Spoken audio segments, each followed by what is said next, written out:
Amazing morning, church!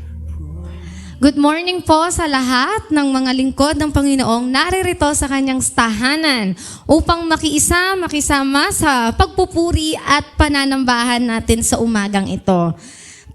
Malamig ang panahon ngayon at ramdam natin na talagang Christmas na. At ngayon ay pagdiriwang natin ang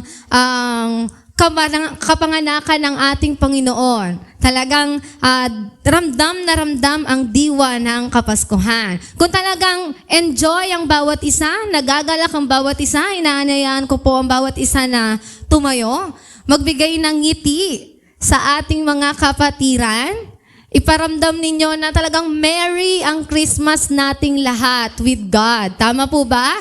Masaya ang ating Pasko dahil tayo ay may Panginoon sa puso, sa isip, at sa buhay natin. Kaya ibigay natin ang buong buhay natin sa Kanya, ialay natin ang ating puso, ang ating buhay, awitan natin siya, sayawan natin siya sa umagang ito. Amen?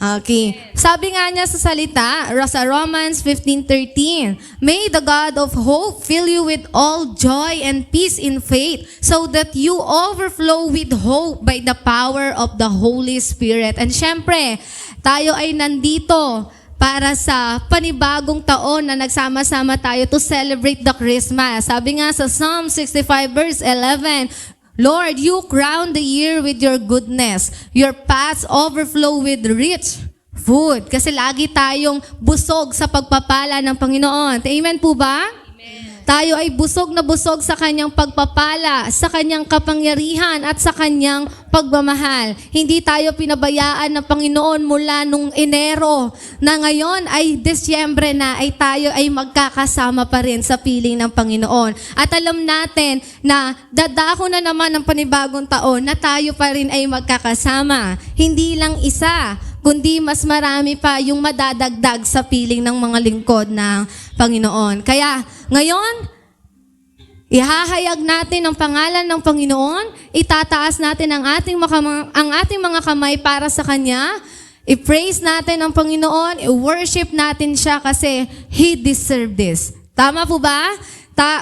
Karapat dapat na purihin at sambahin ang ating Panginoon. Welcome po ang bawat isa sa Napico Christians Alliance Fellowship at syempre wini-welcome natin yung mga bagong dalo at yung mga bagong nagbabalik sa ating simbahan. Palakpakan po natin sila.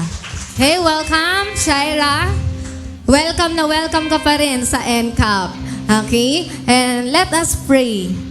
Yes, hallelujah. Father God, we thank you for this day, Panginoon. Tunay mula umaga, Panginoon, paggising pa lang namin, pagmulat ng aming mga mata, ramdam namin ang iyong pagmamahal, Panginoon, dahil patuloy kaming magpapasalamat na ginising mo kami, Panginoon, upang mag-alay ng panibagong yugto ng aming buhay para purihin ka at sambahin ka, Panginoon. Bangamat, Panginoon, may iilan sa amin, Panginoon, na may karamdaman, naniniwala kami, Lord God, na pagagalingin mo ang bawat isa.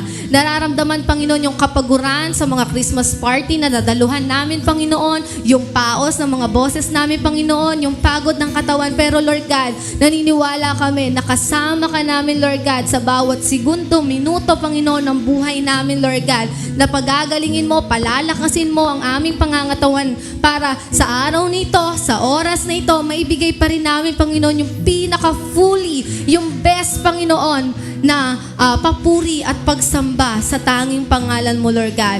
Iaalay namin ang mga awitin, Panginoon, ang mga tugtugin, ang mga mensahe, Panginoon, para sa iyo, Lord God. At naway samahan mo kami para sa aming Christmas party mamaya at ganun din, Panginoon, para sa service ngayong umaga, Panginoon. Samahan mo ang bawat isa, yakapin mo ang bawat isa, ipafeel mo, Panginoon, na narito ka sa buhay namin, Lord God. At hindi ka nawala, hindi ka nakakalimot, Panginoon. Tunay kang tapat mula noon hanggang ngayon. At samahan mo, Panginoon, ang mga lingkod mo na wala pa rito, makarating sila ng ligtas, Panginoon. Ganon din, Panginoon, alisin mo ang kahadlangan, Panginoon, sa pagpupuri at pagsamba sa iyo, sa pakikinig ng iyong mga salita. Alisin mo lahat ng hadlang, antok, kapaguran, lahat ng disappointment, Panginoon, alisin mo, Lord God. Dahil ang araw nito ay para sa iyo. Samahan mo rin, Panginoon, ang mga lingkod mo, Lord God, na hindi makadadalo. At ang tanging magagawa para mapupurihan at sambahin ka ay manood sa YouTube channel, Panginoon, ng Hellcap Media, Panginoon.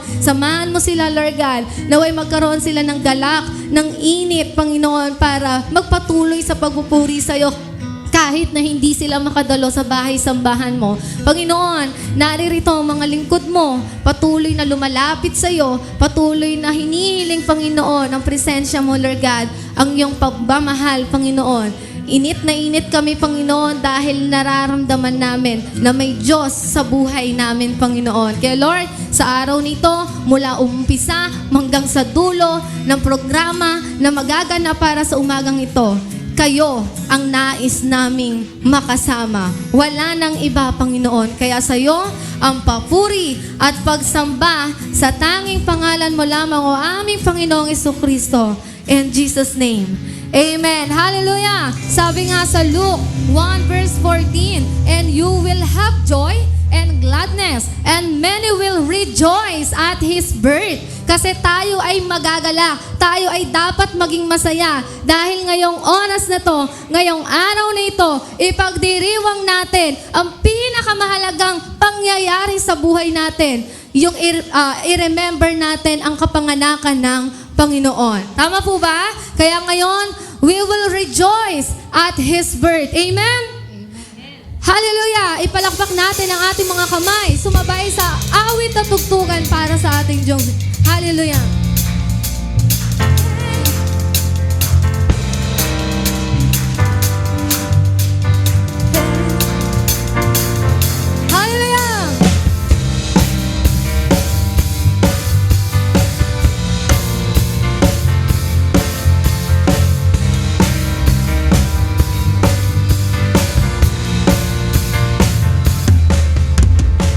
As the Savior born in a manger came to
place, singing o'er the plain. The mountains in reply, echoing the joyous strain. Gloria, Gloria, in excelsis Deo. Gloria, Gloria, praise the King of heaven.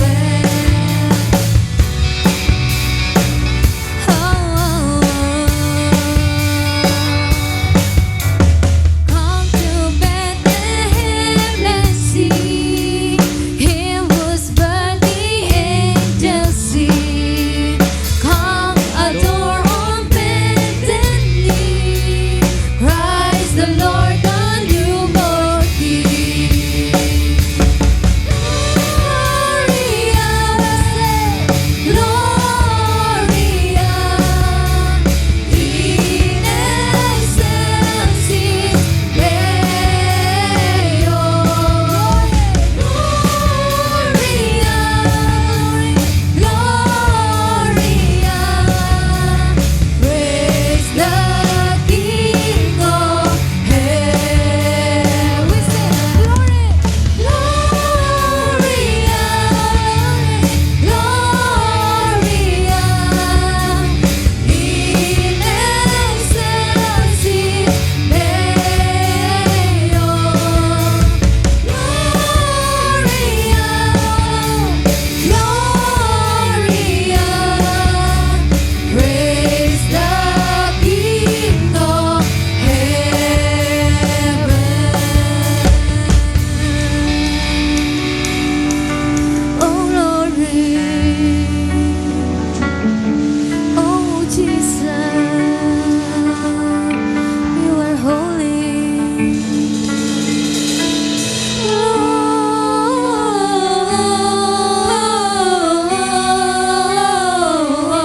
Gloria, Gloria,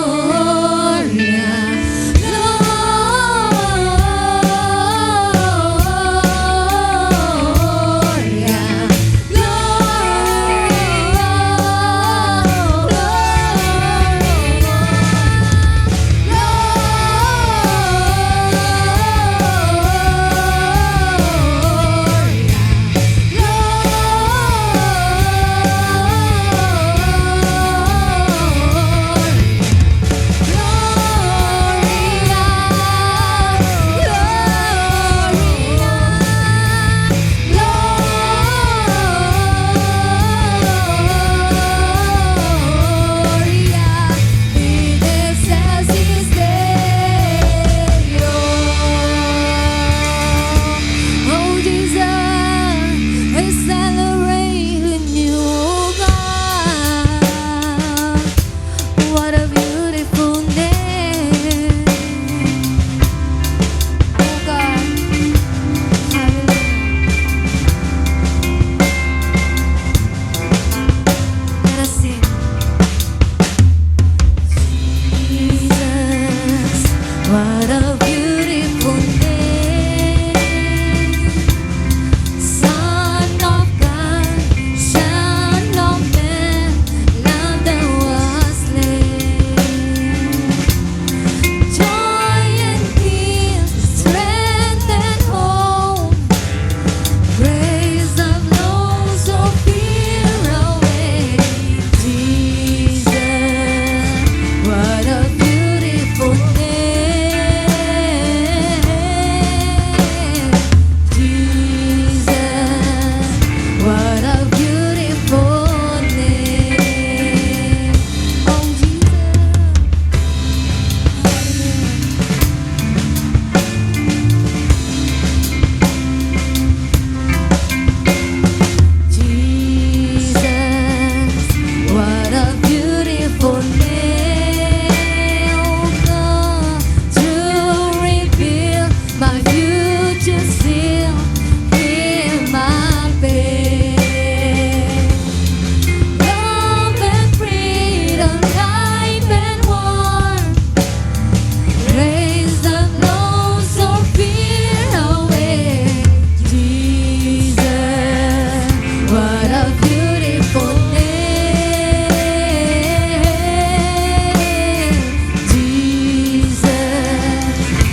Jesus has a beautiful name in our life, oh God. Hallelujah. We sing together.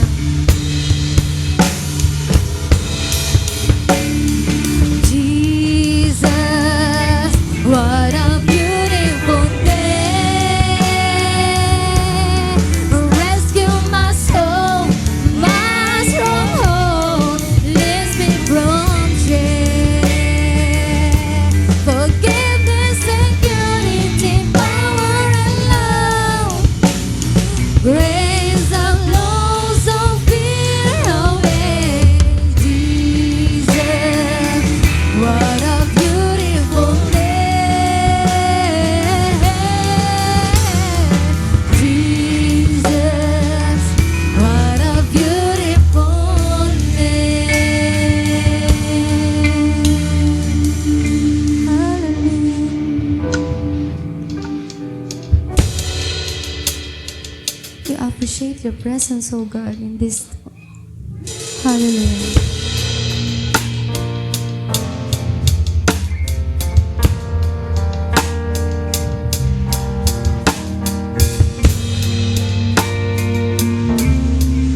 You are the star of Christmas, Panginoon.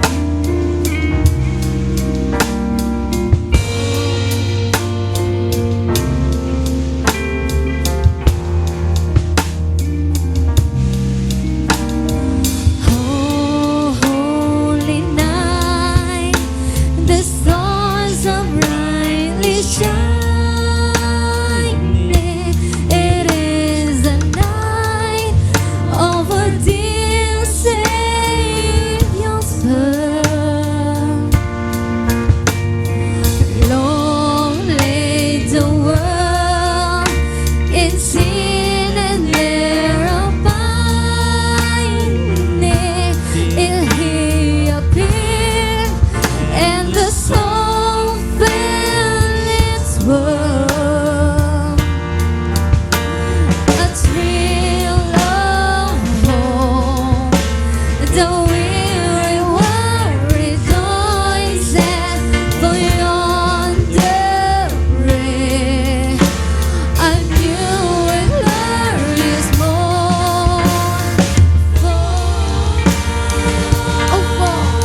the Christmas day, Panginoon.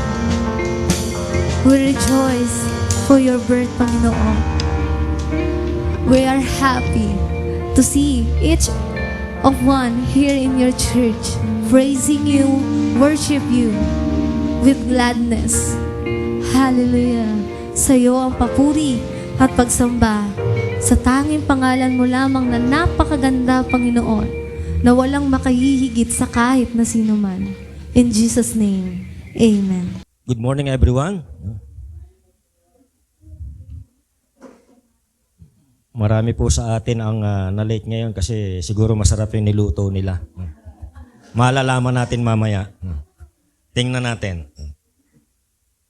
Kung meron po kayong mga Bibles, buksan niyo po ang inyong mga Bibles sa Luke chapter 2, verse 10. And then mamaya ay lilipat tayo sa Acts chapter 1, verse 8. Sabi po sa Luke chapter 2, verse 10, ngunit sinabi sa kanila ng anghel, huwag kayong matakot. Ako'y may dalang mabuting balita para sa inyo na magdudulot ng malaking kagalakan sa lahat ng tao. Okay. Lipat po tayo sa Acts chapter 1, verse 8.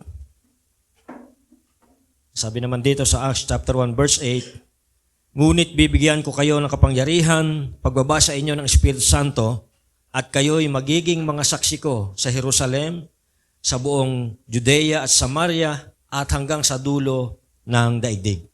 Tayo po ay manalangin. Dakilang Diyos, nagpapasalamat po kami sa araw na ito, Panginoon, na muli po ay dinali niyo kami sa lugar na ito upang sama-samang magpuri at itaas ang iyong dakilang pangalan, Panginoon. At sa gayon, Panginoon, kami rin po ay sama-samang makapag-celebrate ng Christmas, Panginoon, as we fellowship this afternoon and this morning, Panginoon. We pray that your Holy Spirit will fill us. At dalahin ko po, Panginoon, na tunay nga po na sa aming pagdiriwang, sa aming pagtitipon, kayo po ay mabigyan namin ng kaluguran at kayo po ay malulhati, Panginoon. Dalahin ko nga po na sa lahat po ng aming gawain sa araw na ito, kinukumit po namin to sa inyo, Panginoon, at nawa nga po, gabayan niyo po kami, samahan niyo po kami, at ang inyong presensya ay mamalagi sa aming kalagitnaan sa mga oras na ito, Panginoon. Dalahin ko na inyong banal espiritu ang siyang mangusap, magministeryo, at sa pamagitan po ng inyong salita ay mapakinggan po namin ang mensaheng daladala po ninyo sa umagang ito, Panginoon. At nawa nga po, katagpuin niyo po kami sa aming mga kalagayan, Panginoon, sa aming mga sitwasyon. Ano man po ang mga daladala naming kabigatan sa mga oras na ito, Panginoon, dinadalayan ko na ito po'y palitan nyo ng inyong kapayapaan, Panginoon. Isinusuko po namin sa inyo ang lahat ng daladala naming kabigatan sa mga oras na ito.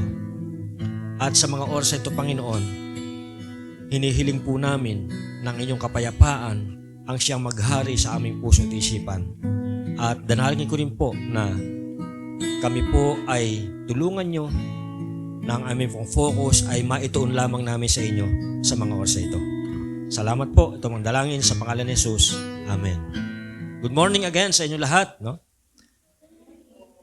Nais ko pong simula ng mensaheng ito sa pamamagitan po ng isang kwento patungkol kay Sarah. No? Hindi po si Sarah na tagabalat ng patatas. No? Ibang Sarah po ito. No? Si Sarah ay matagal nang walang trabaho. No? Parang parehas kami. No? Sa kabila ng kanyang mga qualifications at patuloy na pag-a-apply, bawat email o tawag na kanyang natatanggap ay palaging rejection o kawalan ng sagot. No? Parang ako talaga ito. No? Nauubos na yung kanyang ipon. Hindi pala ako ito. Kasi wala akong ipon.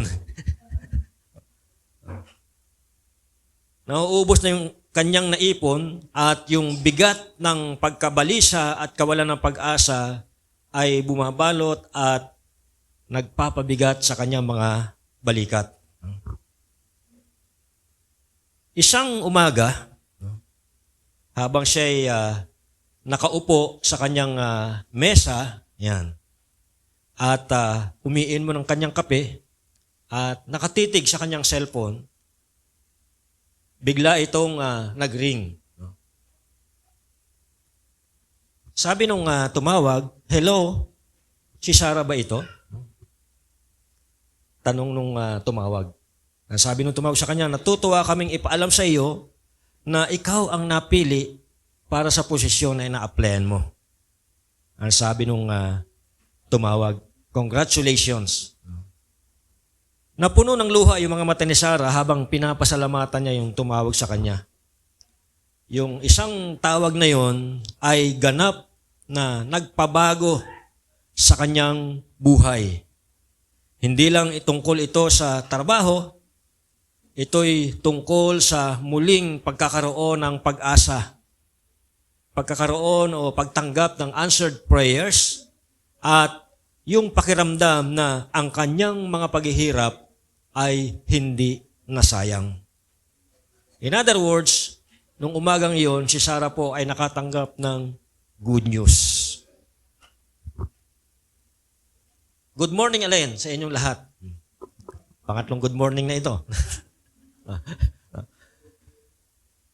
Ngayon pong umaga ay magpapatuloy po tayo doon sa ating tema na +1, welcoming one more to Jesus. And this morning, the title of our message is Good News for All People.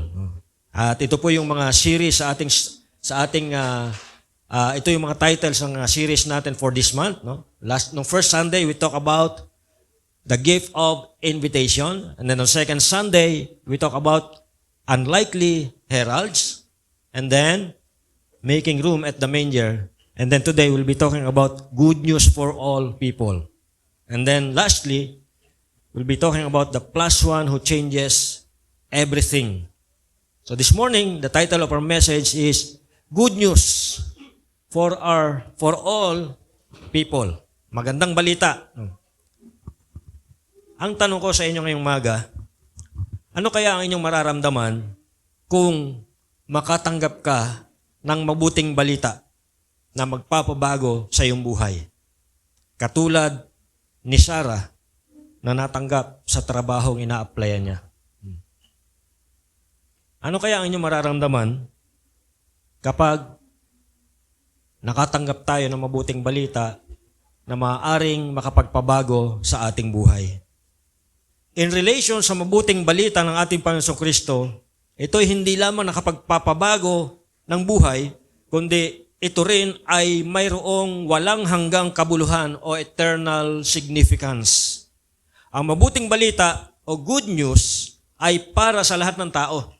Walang sino mang hindi kasama sa plano ng Diyos. Ngayong umaga po, in relation to that, 3 bagay po yung ating titingnan. Una po, ang mabuting balita ay naipahayag. Sabi doon sa Luke chapter 2 verse 10, "Ngunit sinabi sa kanila ng anghel, huwag kayong matakot, ako'y may dalang mabuting balita na magdudulot ng malaking kagalakan sa lahat ng tao." Ito pong talatang ito ay natalakay na rin natin, I believe, nung mga nakaraang Sundays. No? At ito po'y nagpapakita ng pagpapahayag ng mabuting balita na si Jesus, ang tagapagligtas, ay dumating sa mundo.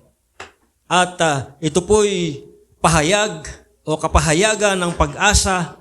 Ito pong dalang mabuting balita ng anghel ay mayroong kapahayagan ng pag-asa, kagalakan, at kaligtasan na hindi lamang para sa Mahudyo, kundi para sa lahat ng tao. Kaya magandang balita ito. Dahil itong balitang ito ay hindi lamang para sa mga Hudyo, hindi lamang para sa mga Israelita, kundi para sa lahat ng tao na katulad natin. Ang mensahe ng anghel na ibinalita sa kanila ay nagpapalakas ng loob. At ito po'y nagbibigay din ng kapayapaan. At ito po'y nagpapaalala, ipinahayag po ng anghel ang kapanganakan ni Jesus sa mga pastol. Okay? Nakita po natin last time na nung pong binalita ng anghel ang mabuting balita, ang pinili po ng Diyos na unang makarinig nito ay mga pastol, mga simpleng tao, mga taong hindi pinapansin, mga taong hindi pinapahalagan.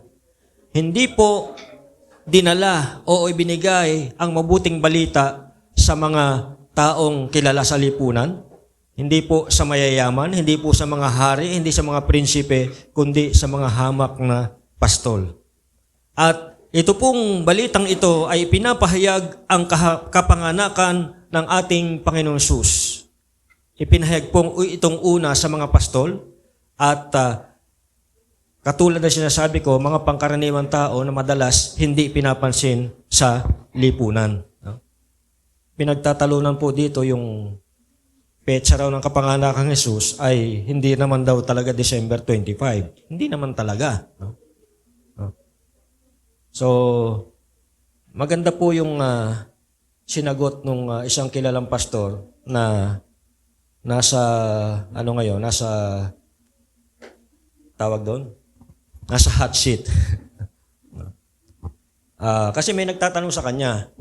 Sabi nung nagtanong, Pastor, di ba hindi naman talaga December 25 yung kapanganakan ni Jesus? And actually, sabi nung nagtatanong, ano yun celebration ng isang pagan celebration. No? So bakit tayo nagse-celebrate ng December 25? Saan na ba yun? Ayan. Sabi nung nagtatanong, bakit tayo nagse-celebrate on December 25? Hindi naman sure na yun yung exact birth date ni Jesus. No? Ito po yung kanya sagot. Maganda yung kanya sagot. Oh. Babasahin ko, sabi niya. Bakit daw kasi kailangan December 25? No? Sabi niya, Christmas celebrates the birth, not the birth date of Jesus. No? So tandaan po natin, ang sineselebrate natin kapag Christmas ay yung kapanganakan ng tagapagligtas, hindi yung birthday o yung birth date. Hindi yung date ang sineselebrate natin, kundi yung kapanganakan. So it's either December 25 o April 25 o March 25. Nasa inyo, bahala kayo kung kailan nyo gusto mag-celebrate. Kaya alam, pag mag-celebrate ka ng March 25, mag-isa ka lang.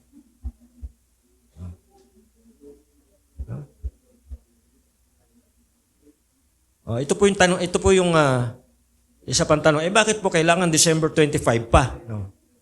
Sagot ng pastor, kung gusto mo mag-celebrate ka sa April 4 o sa March 10 o sa August 25, etc., no? Yun nga lang, mag-isa ka lang. No. Tapos ito pa, sabi niya, di po ba may dating pagan celebration no December 25? No. Ito yung sagot niya, kung meron mang ganun noong unang panahon, ngayon naman, hindi yung old reason and object for celebration ang ipinagdiriwang, kundi yung birth of Jesus. Wala namang nagpapasko ngayon para sa ancient pagan reasons. Diba? Bakit ba tayo nagpapasko? Dahil ba sa pagan culture o pagan celebration? Nagpapasko tayo because of the birth of Jesus. That's the reason. And not the other reason. So yun. Na sidetrack lang tayo. No? Kasi maraming nagtatanong, may mga ibang pastor nga na ayaw nila mag-celebrate ng Christmas ng December 25. No? Mabuti na lang na wala na sa kama ko.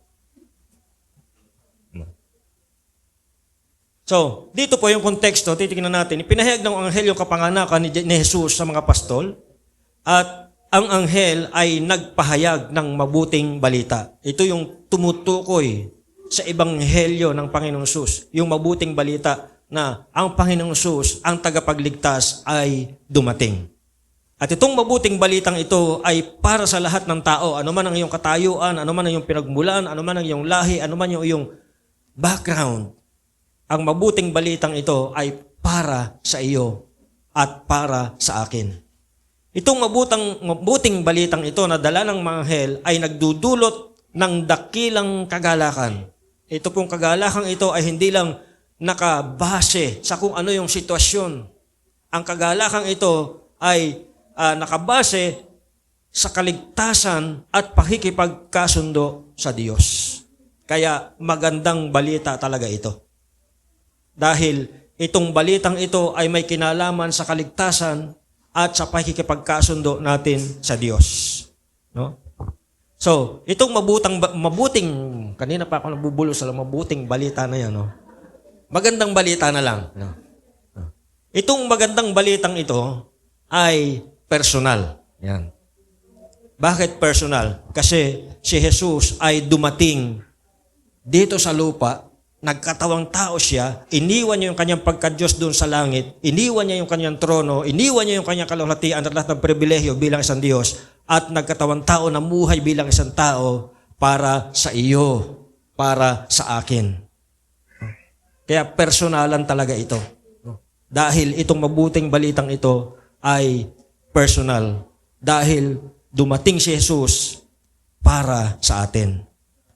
Itong mabuting balitang ito ay pangkalahatan. Hindi lang para sa ilang lahi, hindi lang para sa ilang tao, kundi para sa lahat ng tao. Now, ang tanong, sino sa iyong buhay ngayon ang nangangailangan pa na makarinig ng mensaheng ito ng mabuting balita? Ang mga pastol, tinuturing na walang halaga, ngunit sila yung unang pinili ng Diyos na makarinig ng mabuting balita. Pinapahalaga ng Diyos ang lahat, kahit na yung mga tila walang halaga sa lipunan. No? So kaya, huwag po nating maliitin yung ating sarili. Lahat tayo ay mahalaga sa Diyos. Lahat tayo ay mayroong worth. No? Pangalawang punto, itong mabuting balitang ito ay may kapangyarihan. No? The power of the good news or kapangyarihan ng mabuting balita. Sabi sa Acts chapter 1 verse 8, subalit tatanggap kayo ng kapangyarihan pagbaba sa inyo ng Espiritu Santo at kayo'y magiging mga saksi ko sa Jerusalem, sa buong Judea at Samaria at hanggang sa dulo ng daigdig. Dito po sa verse na ito, pinapakita po yung kapangyarihan ng mabuting balita na hatid ng Espiritu Santo. Sabi ng Panginoon Jesus doon sa kanyang mga alagad during that time na bago siya umakyat sa langit, ito yung kanyang sinabi sa mga disciples. Sabi niya, tatanggap kayo ng kapangyarihan pagbaba sa inyo ng Espiritu Santo at kayo'y magiging mga saksi ko. Sa Jerusalem, una sa Jerusalem, pangalawa sa Judea at Samaria at hanggang sa dulo ng daigdig. Dito po pinapakita yung kapangyarihan ng mabuting balita. At ang mabuting balita ay hindi lamang para pakinggan, kundi para ipahayag sa iba sa pamamagitan ng ating buhay at sa pamamagitan ng ating salita. So, sa pamamagitan pala ng ating buhay, maaari nang makarinig at makakita ng mabuting balita ang mga tao. Life testimony. The power of personal testimony. No? And then, kung ibubukas pa natin yung ating bibig, makakarinig sila ng mabuting balita sa pamamagitan natin. No? So, sa pamamagitan po ng Espiritu Santo, ang mga mananampalataya, tayo na mga Kristiyano, ay binibigyan po ng lakas, binibigyan tayo ng boldness, binibigyan tayo ng kakayahan na magbahagi ng kaligtasan ni Kristo saan man na nagdadala ng pagbabago sa buhay ng mga tao at sa buong mundo. Saan man tayo makarating, saan man tayo dali ng Panginoon, tayo po ay tagapaghatid ng mabuting balita. Nandito man tayo sa Pilipinas, nasa ibang bansa man tayo, nandito man tayo sa Napico, saan man tayo, ay maaari tayong gamitin ng Diyos na tagapaghatid ng mabuting balita. Bago umakyat sa langit ang Panginoon Jesus, binigyan siya o nagbigay siya ng malinaw na misyon sa kanyang mga alagad. Anong kanilang misyon? At ito rin yung ating misyon hanggang sa ating kapanahunan. Ito po yung misyon na iniwan ng Panginoon Jesus sa kanyang mga tagasunod. Sabi niya, kayo'y magiging mga saksi ko. Mga witnesses. At ito rin po yung ating misyon sa ating kapanahunan ngayon. Tayo po ay mga buhay na saksi ng Panginoon. Ang mabuting balita ay hindi dapat manatili sa kanila, kundi dapat ito'y kumalat o lumaganap sa buong mundo. So kung sinarili lang po ng mga unang disciples itong mabuting balitang ito, wala tayo dito ngayon. Pero dahil sila po'y pinagbilinan ng Panginoon, itusan sila ng Panginoon na ito'y palaganap ang mga alagad, bagamat mahirap ang kanilang pinagdaanan, kapalit po nito yung buhay nila. Hindi po madali nung unang panahon ang maging tagasunod ni Kristo. Napakahirap po. May pagkakataon pa po na yung mga Kristiyano noon ginawang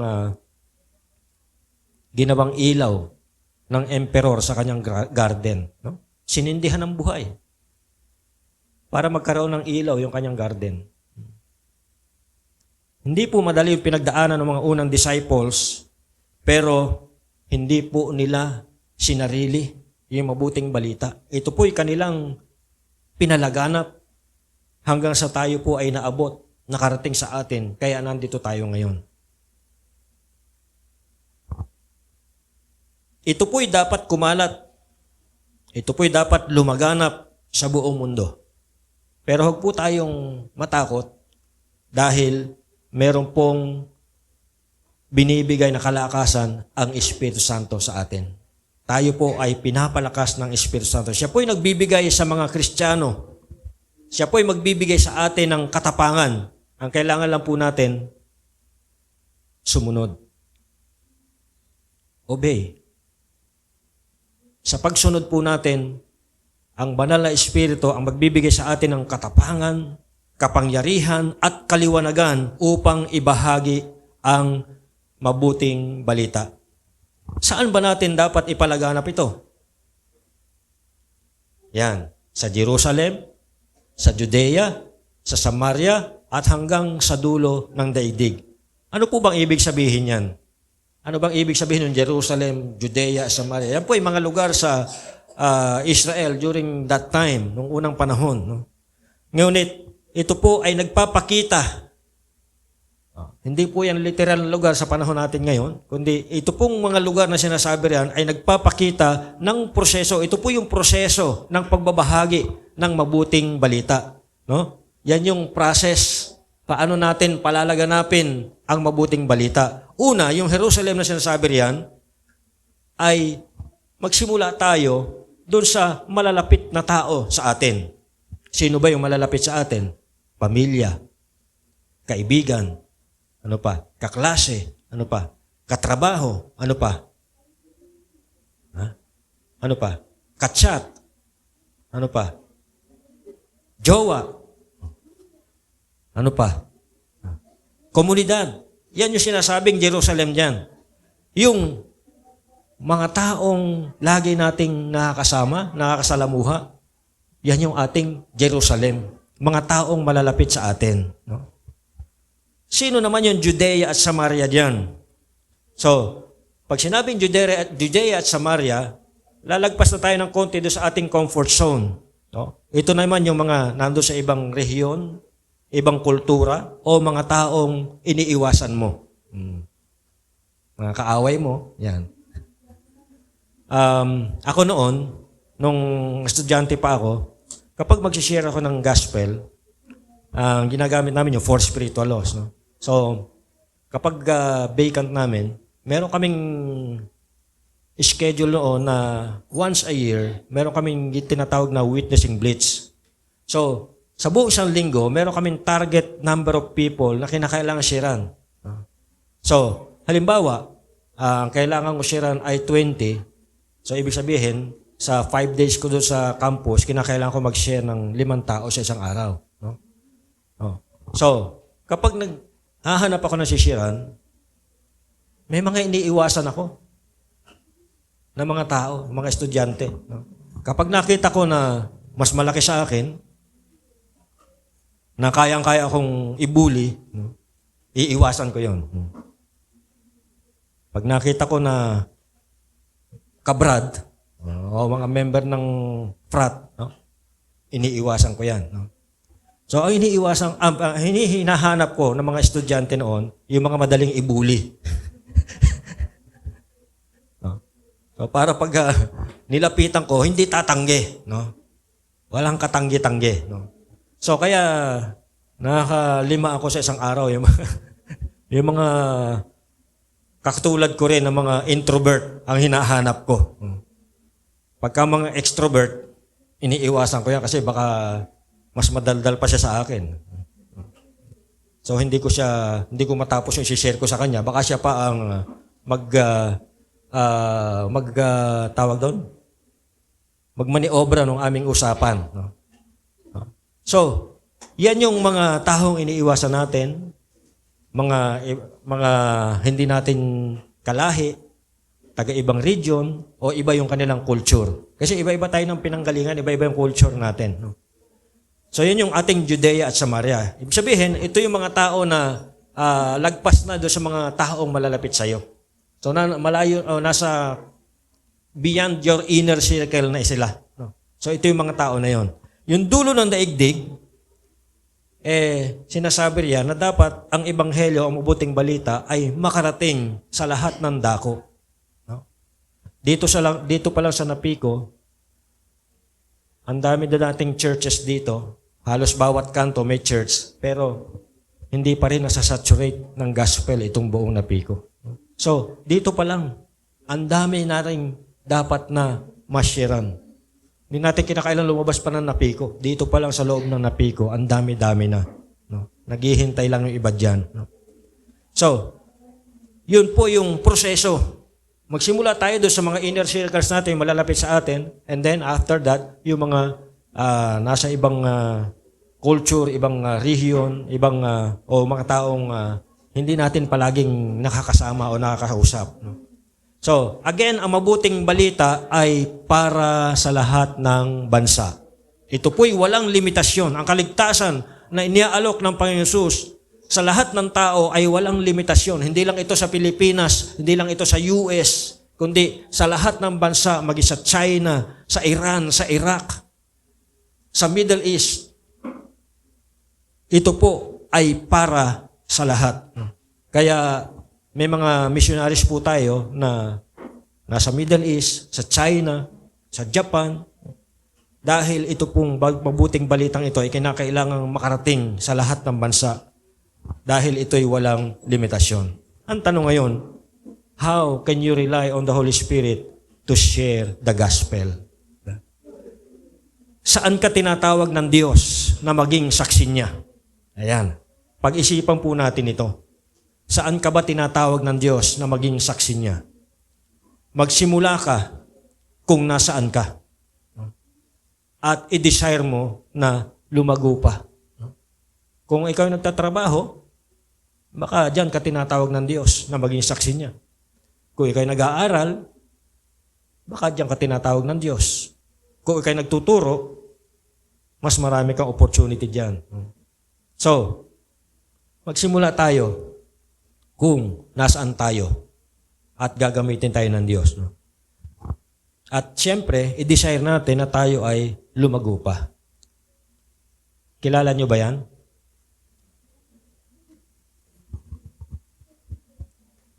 Parang kahawig ko yung lalaki, no? Huwag na, hindi ko kahawig. Sino? No. So, ito po ang mag-asawang si Jim and Elizabeth Elliot. Si Jim ay tinawag ng Panginoon, si Jim at ang kanyang asawang si Elizabeth ay tinawag ng Panginoon. Sila pa yung mga American missionary noong 1950s. At pinili po nilang maglingkod sa Ecuador upang ibahagi ang mabuting balita sa mga Waorani. Yun po yung pangalan ng tribo, Waorani. Ito po isang tribo na kilala sa pagiging marahas. At ito pong tribong ito ay hindi pa naabot ng mabuting balita. At wala pang mga Kristiyano doon sa tribo na yon. Now, ito pong si Jim, kasama ang 4 na missionary, ay gumawa ng mga hakbang upang makipag-ugnayan sa tribo. Gumamit sila ng eroplano para maghatid ng regalo sa mga Waorani bilang pagpapakita ng kanilang layunin na makipagkaibigan. Sa kalaunan, nagkaroon sila ng pagkakataon na makipagkita sa ilang miyembro ng tribo. Ngunit, sa kabila ng kanilang mapayapang hangarin, ito pong sina Jim ay ilang mga kasama niya ay pinatay ng mga Waorani, miyembro ng tribong Waorani noong 1956. Itong kanyang asawang si Elizabeth Elliot, sa halip na gumanti, kasama yung anak na si Valerie, pinagpatuloy yung gawain na sinimulan ni Jim Elliot. So bumalik po siya doon sa Waorani, nagpakita po siya ng pagmamahal at patuloy na ipinapahayag ang Ebanghelyo. Dahil sa kanyang pagtsatsaga at doon sa pinakita niyang compassion, maraming miyembro ng tribo ang tumanggap kay Kristo. Ang mga relasyon doon sa loob ng tribo ay nabago at yung karahasan na dati nilang ginagawa, unti-unting nababawasan. Ang kwento ni Jim at Elizabeth Elliot ay patunay ng kapangyarihan ng pananampalataya, pagpapatawad, at ang kahalagahan ng pagbabahagi ng mabuting balita kahit sa pinakamahirap na kalagayan.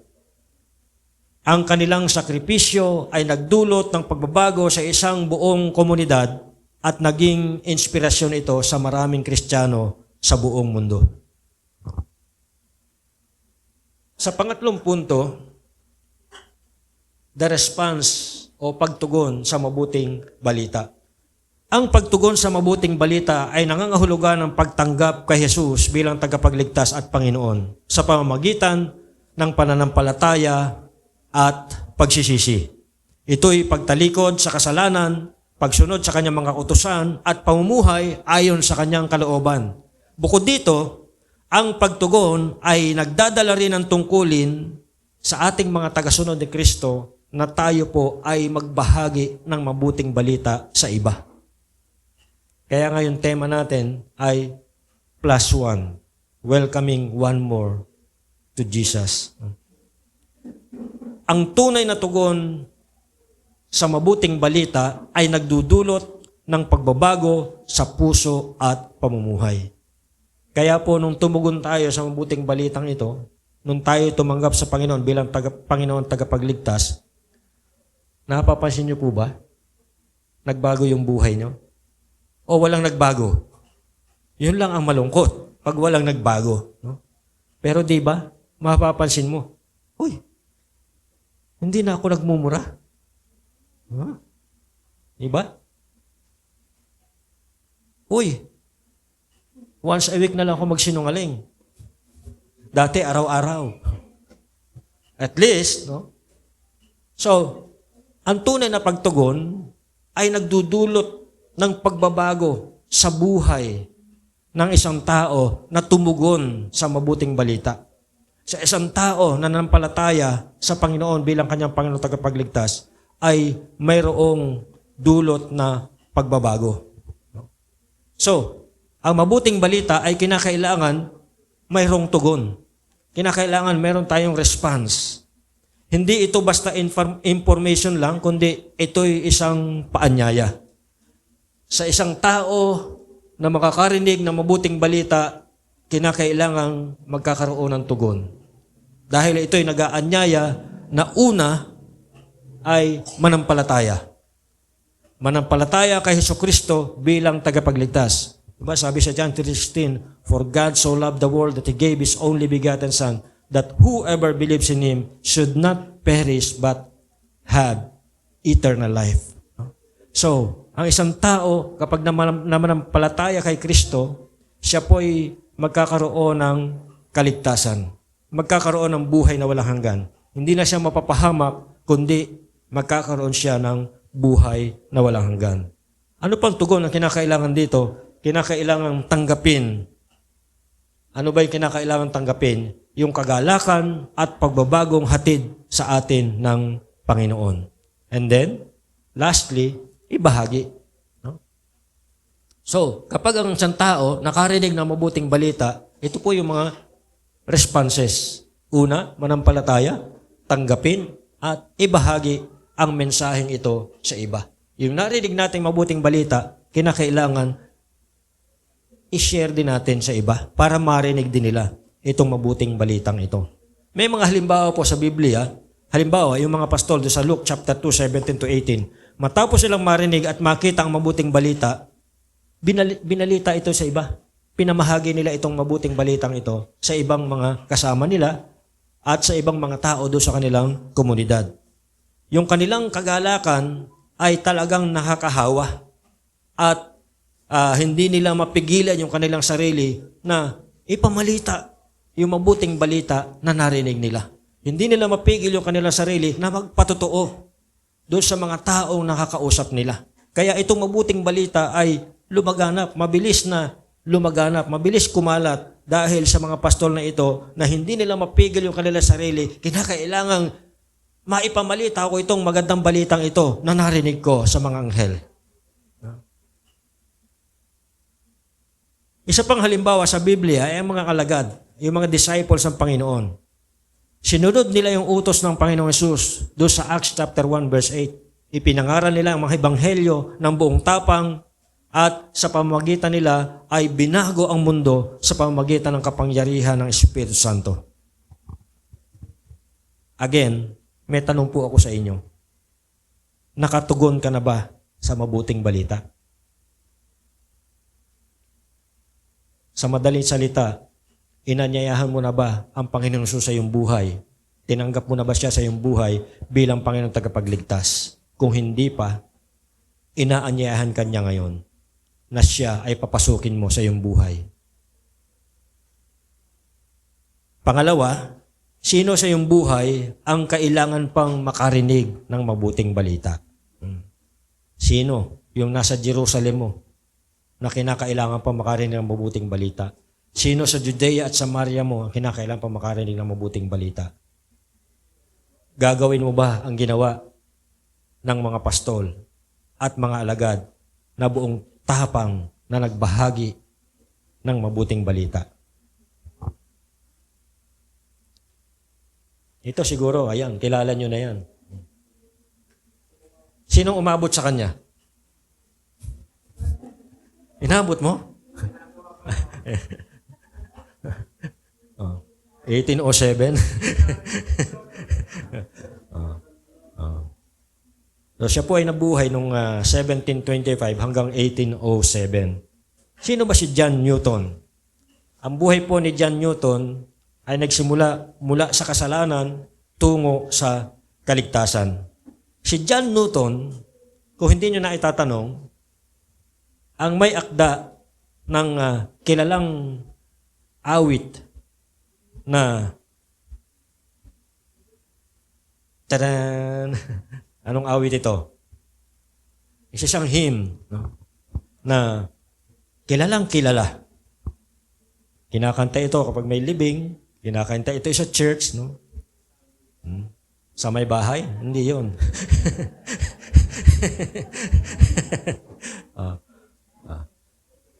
Yung pong kantang o hymn na Amazing Grace. Siya po yung sumulat niyan. Si John Newton.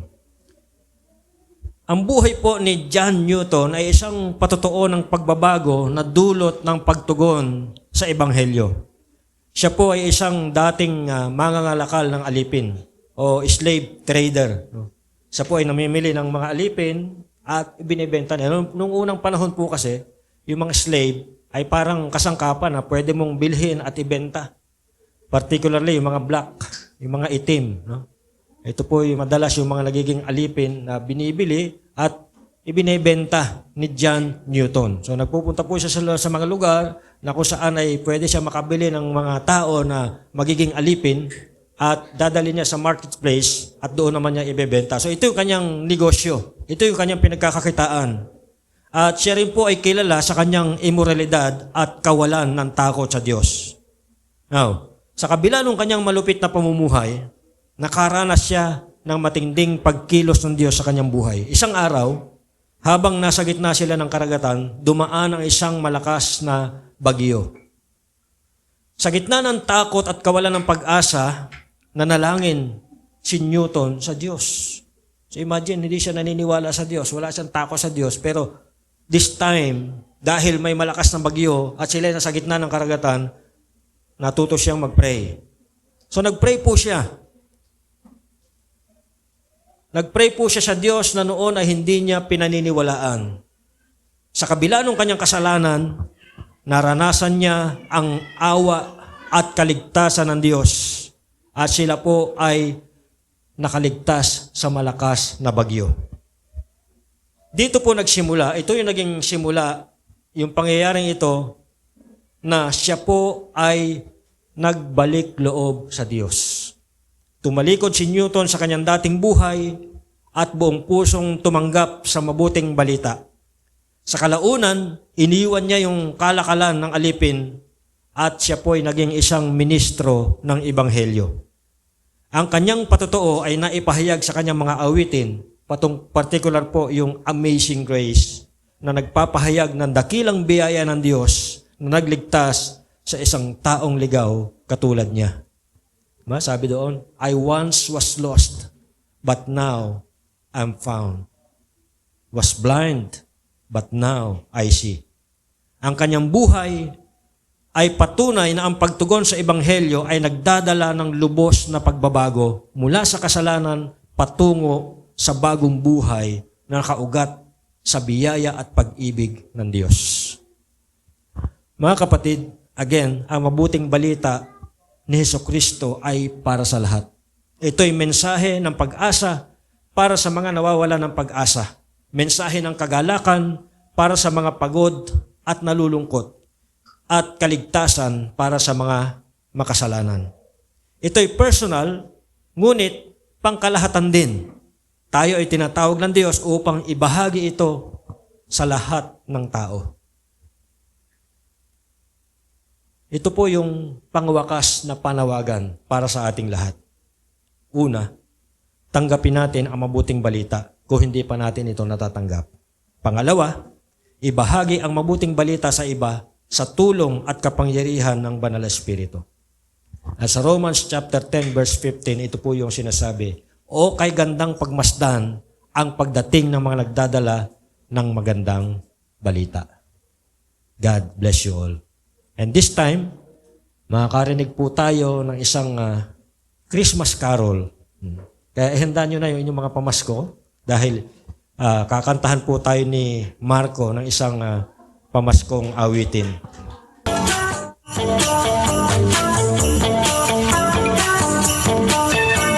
Pasko na pala, masdan ng mga bata, kay sisigla at puno ng musika. Naririnig silang nag-aawitan sa bawat tahanan, sa bawat tahanan. Sa kanilang nagkalat sa lansangan, kahit walang tiyempuena at handaan, kahit wala ng pera at aginaldo, tuloy pa rin ang Pasko. Tuloy pa rin ang Pasko. Tuloy pa rin ang Pasko. Sa gitna ng kahirapan, basta't nasa puso mo, si Kristong bagong silang. Ipagdiwang natin kanyang kapanganakan, pag-asa natin at ating kaligtasan. Batiin si Jesus atin siyang papurihan. Tuloy ang Pasko.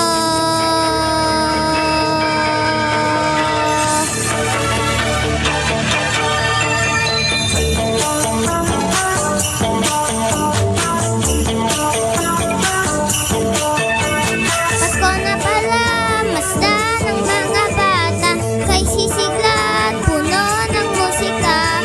Kahit wala ng pera at aginaldo, tuloy pa rin ang Pasko. Tuloy pa rin ang Pasko.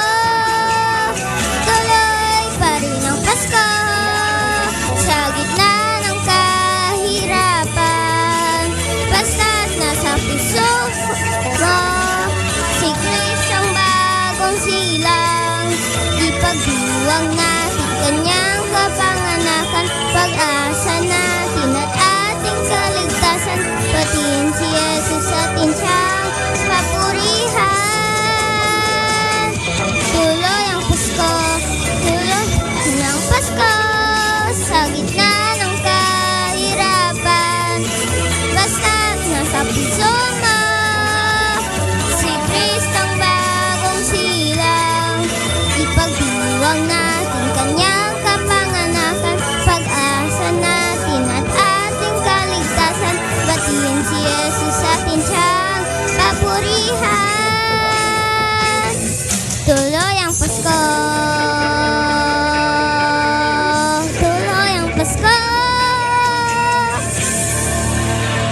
tuloy pa rin daw po ang Pasko kahit wala tayong pera. Amen? Dahil mayaman po ang ating Diyos na pinaglilingkuran. Para po sa ating tithes and love offering, makibukas po tayo sa aklat po ng 2 Corinthians chapter 9 verse 7.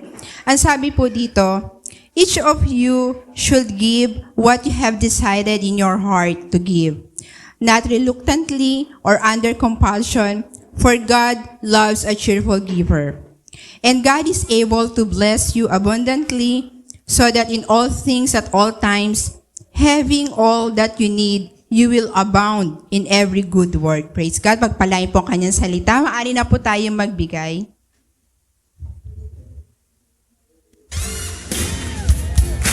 One of the best ways that we can prove that we love the Lord is by giving.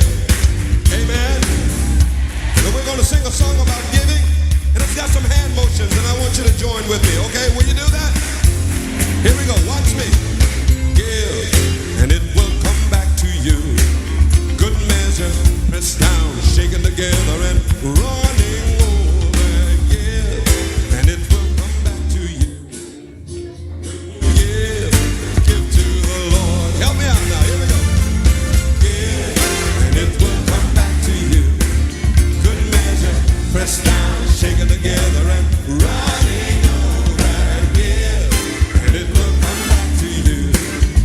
When you give to the Lord. Give in love, give in faith, give with joy, and a smile on your face.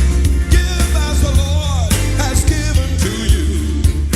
Praise God, hallelujah. Samahan niyo po akong manalangin. Panginoon, lubos po kami nagpapasalamat para sa araw na ito. Tunay nga, Panginoon, na hindi matatawaran ang iyong kabutihan na sa buong taon po ng 2024, sinamahan niyo po kami sa mga ups and downs po namin, sa mga struggles po namin, sa mga trials po na na-encounter namin. Tunay nga, Panginoon, na pinakita niyo po sa amin na sa mga pinagdaanan namin, pagtiwala lamang po kami sa proseso ninyo at hindi niyo po kami iiwan o pababayaan man. Salamat sa mga biyaya na patuloy niyo pong pinagkakaloob sa bawat pamilya na naririto, Panginoon, at sa mga kaloob na nasa aming harapan, patuloy niyo pong i-bless ang mga kamay na ginagamit ninyo upang magkaroon po, Panginoon, ng paglago ang iglesyang ito, God. Sa bawat kamay, Panginoon, na ginagamit po ninyo upang ma-extend pa po ang mga blessing na ito sa mga tao, Panginoon, na hindi pa nakakilala sa inyo, nawa may paabot po namin kung gaano po kayo kadakila at kabuti sa buhay ng bawat isa, O God. Maramdaman din po ito, Panginoon, ng mga hindi pa nakakakilala sa inyo, O God. Salamat, Panginoon, at sa buong programa namin sa araw na ito, sa inyo po namin tinataas, at patuloy niyo po, Panginoon, Lord, na i-bless ang gawaing ito. At nawa, Lord, ang mga kaloob na ito magamit, Panginoon, sa inyong pong gawain. At patuloy niyo po, Panginoon, Lord, i-bless, Panginoon, ang NCAP. Muli, Panginoon, tinataas at dinadakila po namin na inyong pangalan. Ang lahat po ng likod ng Diyos ay magsabi po ng Amen. Praise God. Good morning po sa lahat and Merry Christmas! Merry bang ating Christmas? Sana ay na-bless tayo ngayong araw na ito. At salamat po sa pagdalo. Sama-sama po nating i-celebrate ang kapanganakan ng ating Panginoon ngayong araw na ito. Hanggang mamaya po, dito po tayo sa church, no? Wala pang uuwi. Meron po tayong lunch dyan, no? Na pagsasalu-saluhan. Okay. So sa ngayon po ay nagpapasalamat po ako sa mga leaders na tumayo ngayong araw na ito para po sa ating call to worship, si Monica Fernandez. Ang ating call to offering naman, si Sister Annalyn Dongdong. And ang ating speaker for today na nag-share at bahagin sa atin ng inspiring message, si Pastor Rafi Malang. Ang ating next Sunday leaders naman, sa ating scripture reading, si Myrene. Sa call to offering naman, si Sister Mercy Losada. Okay. And then, salamat din sa ating praise and worship team. Sa song leader, si Ma'am Monica Fernandez. At ang kanyang backup, si Nay at si Micaela. Ang guitarist natin, si Joseph. bass si Robic, at ang keyboardist si Jermaine. At ang ating drummers si Jasper Taton. So salamat. And also sa ating devotion, kaninang umaga si Ate Lay. Si Leisure Galito. So thank you so much. And then, sa ating prayer meeting, every Wednesday at 8 p.m. Youth Connect, Saturday at 5 p.m. Sunday, school. So, mamaya po, tapos na po ang kanilang Christmas party ng mga bata. So, nagpapasalamat po ako sa lahat po ng mga nag-sponsor natin. And of course, wini-welcome ko pala, yan, si Miss Shaira Gamos, fresh from the US. Tayo nga, Miss Shaira. Yan. So, thank you so much. Siya po yung ating sponsor. So, sobrang blessed na yung mga bata last Sunday. So, tuwang-tuwa talaga sila. And of course, also kay Omega Family. Salamat sa sponsoring din sa ating merienda ng mga bata. Sino pa ba? Si Ate Cathy. Yan. Thank you so much. At sa lahat ng mga teachers and ang ating nagturo nung Sunday si Ma'am Mercy. Yan. Thank you so much, Ma'am. And also dun din sa mga teachers natin. Yan, hindi ko na kaisa-isa. Nadami nyo kasi. So, thank you so much yung mga ating assistant teachers. Talagang nag-enjoy po ang mga bata. Tuwang-tuwa po talaga sila. So, maraming salamat po. So, ang ating resume din ng ating Sunday school ng mga bata is next year na, January na po. Okay, salamat po. Ano pa ba? Don't watch natin every Saturday at 5 a.m. ng umaga. Siyempre. So, happy birthday sa lahat ng mga magbe-birthday ngayong week. Of course, si Gab. Yan, December 29. And then, yan, si Miss Shaira Gamos, December 31. 31, tama? Okay. So, yun po ang aking announcement. So, happy birthday sa lahat. So, wag po kayong aalis. Isasarado ang pinto. Magla-lunch fellowship po tayo. Isa-celebrate natin, pagdiriwang natin ang kabutihan ng ating Panginoon hanggang mamaya po tayo. Okay. So, yun po ang aking announcement at maraming pong salamat. Merry Christmas uli sa inyong lahat. So, sabi ni Marco, tuloy ang Pasko. So, Marco, paikot mo na yung basket mo. Sige po, tayo tumayo at tayo po ay sama-samang dumulog sa Panginoon sa pananalangin.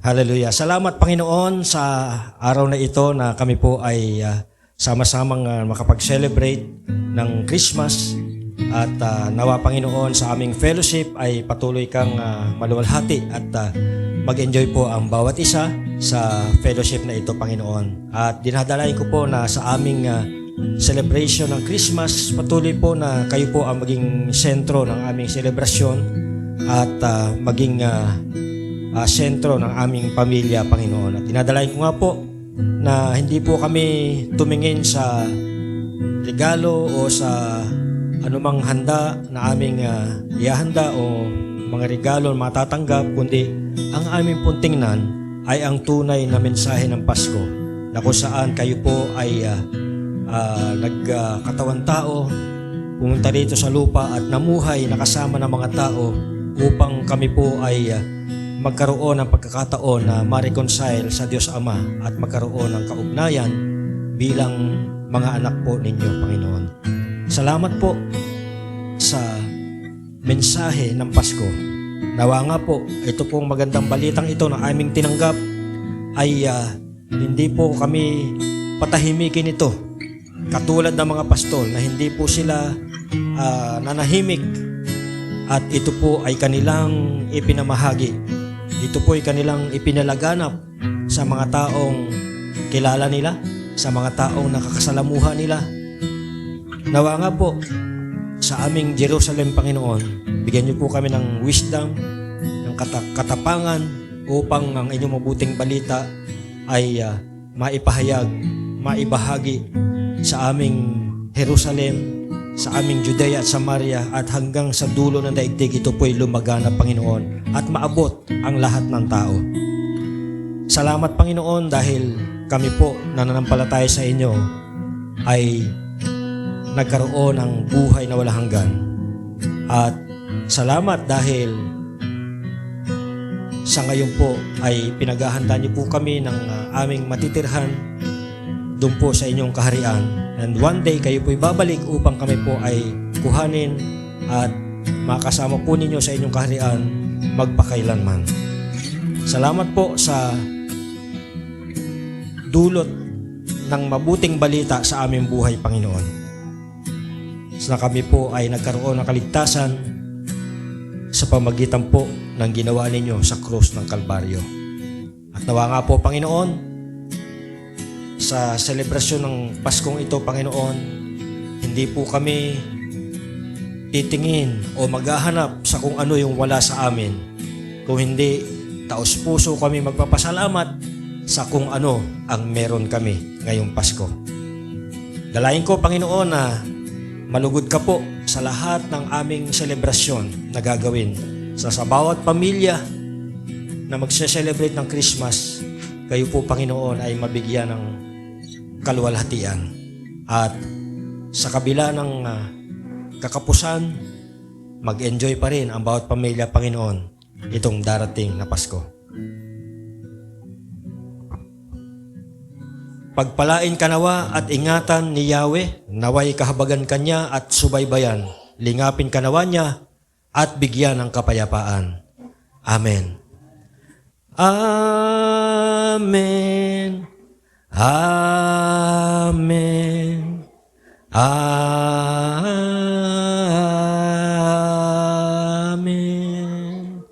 Merry Christmas. God bless you all.